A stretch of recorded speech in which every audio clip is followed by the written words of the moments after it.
Is everything about our lives set in stone, or do we have the power to make our own choices? God has all knowledge, but does that mean we can't make our own decisions? In kind of a strange way, the story of Samson in the book of Judges illustrates that God might know the end from the beginning, but he doesn't control our choices. Just like a lot of other biblical heroes, including Isaac, Joseph, Samuel, and John the Baptist, Samson was born to a woman who believed she would never be able to have children.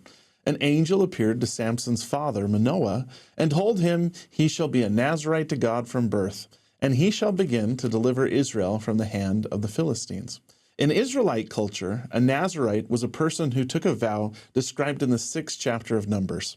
The vow of the Nazirite generally involved three things. First, a Nazirite abstained from wine and strong drink. Second, they would refrain from cutting their hair.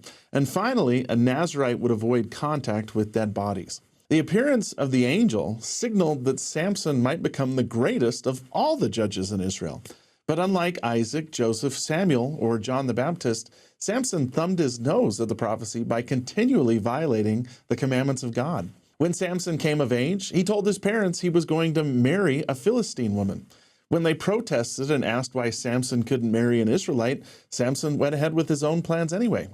Samson's wedding marked the first of many conflicts with the Philistines, who eventually began seeking his life. He eventually lost his wife and began to engage in other questionable practices, including consorting with a harlot. Through all of his adventures, Samson was sustained by his strength. He was always able to outsmart or outfight his enemies, and it seemed like he was unbeatable. But his arrogance eventually caught up with him. One of the most famous of Samson's relationships was with a woman named Delilah.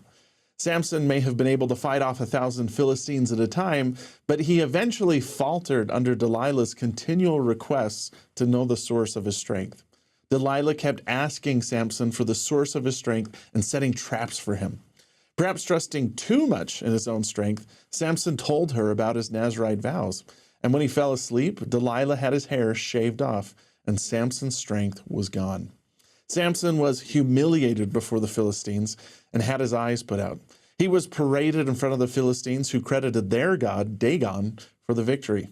Then they chained Samson between the two pillars of their temple. In this final moment of Samson's life, he found humility and prayed to God for his strength to return. His strength came back, and he pulled down the pillars, killing himself and around 3,000 of the Philistines. Samson could have been the greatest judge in the history of Israel. It was prophesied that he might be. But the Lord usually doesn't spell out the exact course of our lives, and he allows us to make our own choices. For most of his life, Samson made selfish and unwise choices. Even his final act appears to have been born out of selfishness, with him asking to avenge himself of his enemies rather than seeking to glorify the Lord or help his fellow Israelites. In the scriptures, there are good examples and bad examples. Leaders like Isaac, Joseph, Samuel, or John the Baptist, who were given prophetic destinies, fulfilled them. Samson is the rare example of someone who held great promise but chose not to follow that path. And while it's nice to know that the Lord lets us make our own decisions, it's also sad to think of how great Samson could have been if he'd been less selfish and more humble. When we are confronted with the same choices as Samson, can we make the right decisions, honor our covenants, and trust in God?